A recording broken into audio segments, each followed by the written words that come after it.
Pagi ini, atau tergantung dari kalian nontonnya kapan, rudal Israel baru aja menghantam Iran. Dan serangan itu dilakukan atas serangan Iran terhadap Israel, di mana 300-an misal dan drone itu diluncurkan.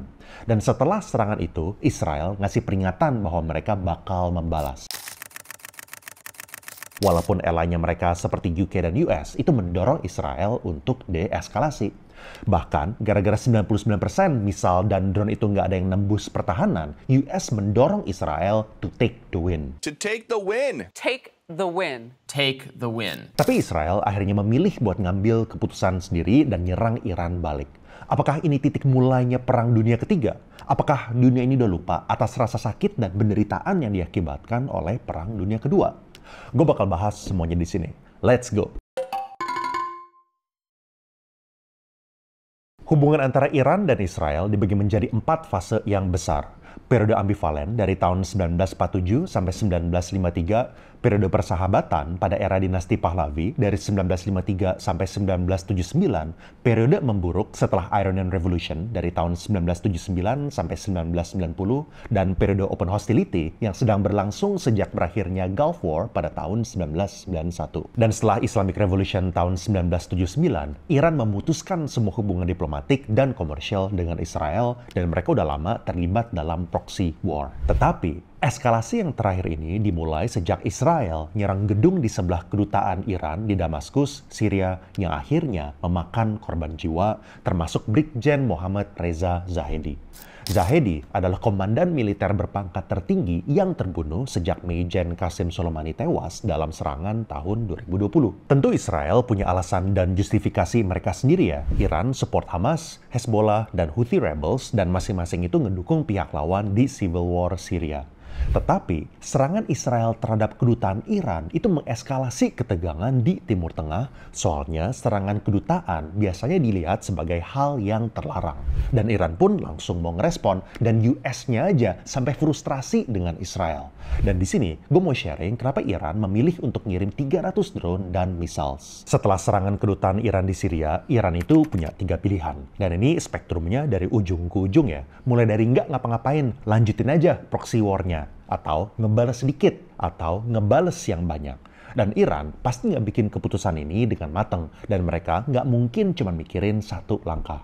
Contoh, ngehajar Israel abis-abisan bisa aja pas untuk luapin seluruh amarahnya mereka, tapi mereka tahu apa yang dilakukan sama Iran, sama mereka akan ada implikasinya dengan apa yang akan dilakukan sama Israel, dan akan ada implikasinya lagi dengan apa yang akan dilakukan oleh Iran.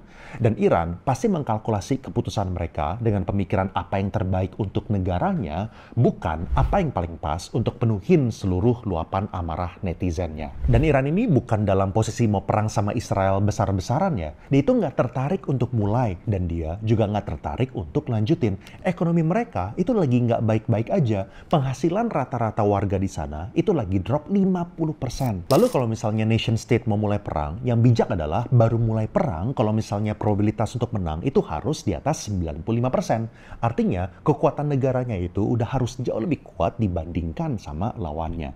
Mirip-mirip kayak waktu Amerika itu nyerang Irak lah, atau kenapa singa itu bakal nargetin yang relatif lemah.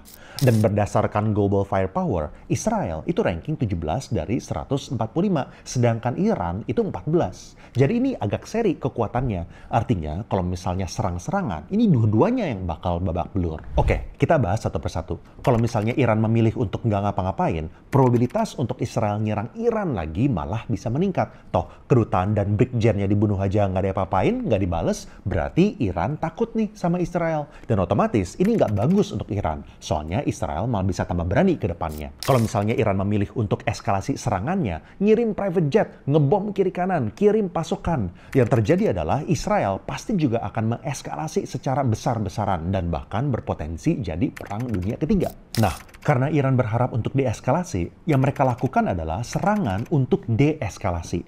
Gue udah sedikit sharing di video tentang game theory, tapi intinya serangan Iran terhadap Israel itu lebih dilihat sebagai simbolisme bahwa mereka itu nggak takut untuk serang balik. Dan serangan mereka bukan untuk mengeskalasi. Kenapa? Soalnya sebelum mereka ngirim drone sama misal, mereka udah ngasih tau duluan bahwa mereka itu bakal nyerang. Lalu setelah mereka nembak misal dan drone-nya, bahkan sebelum misal dan drone-nya itu nyampe ke wilayahnya Israel, mereka udah bilang, the matter can be deemed concluded. Ini adalah sebuah komunikasi yang jelas ke musuhnya, nggak dikasih abu-abu. Bayangin, kalau misalnya Iran itu cuma diam-diam aja. Israel bisa aja was-was terus kan? Jangan-jangan besok, lusa, minggu depan bisa dikirim lagi nih, misal sama drone-nya. Tapi ini kan enggak. Ini makanya serangan ini lebih ke arah simbolisme. Buat ngasih unjuk ke Israel, kalau misalnya Israel macam-macam lagi, Iran punya kapabilitas untuk nembak misal langsung dari negaranya. Dan kalau misalnya Iran emang benar-benar mau ngancurin Israel, dia pasti justru bakal diam-diam aja, bilang, oh nggak apa-apa, ini hal kecil, kita maafin.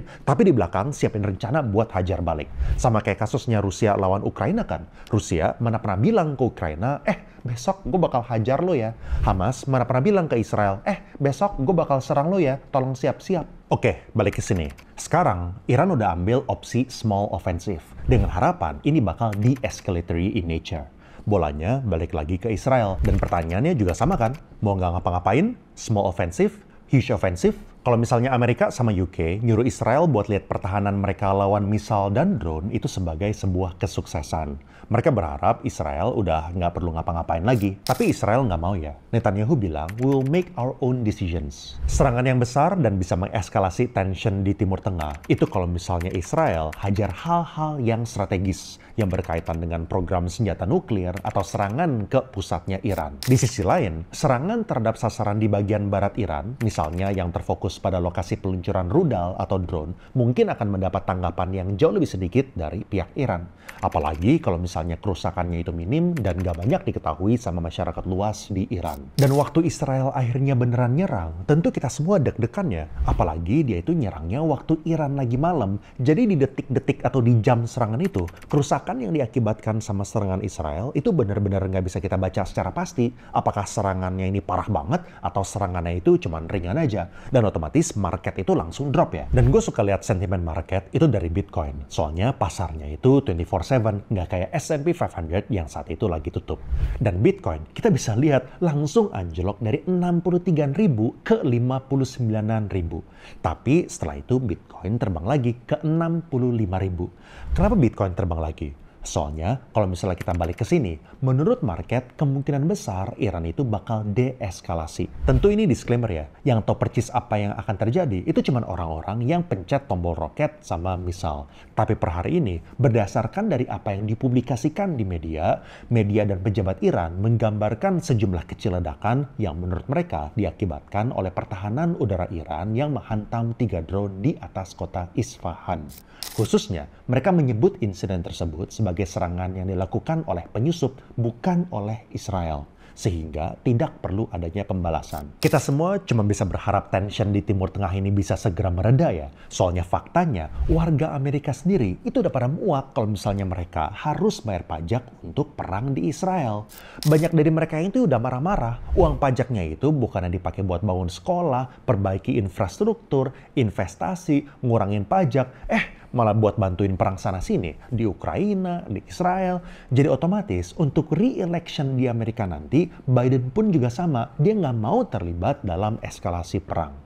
Yang suka bikin tanda tanya itu Netanyahu. Cuma 15% warga Israel itu mau Netanyahu tetap jadi Perdana Menteri setelah perangnya selesai. Dan banyak warganya sendiri itu yang nggak suka sama dia. Bahkan menurut Joe Biden sendiri, ally nomor satunya Israel, cara Netanyahu melakukan perang itu lebih merugikan Israel daripada membantu Israel.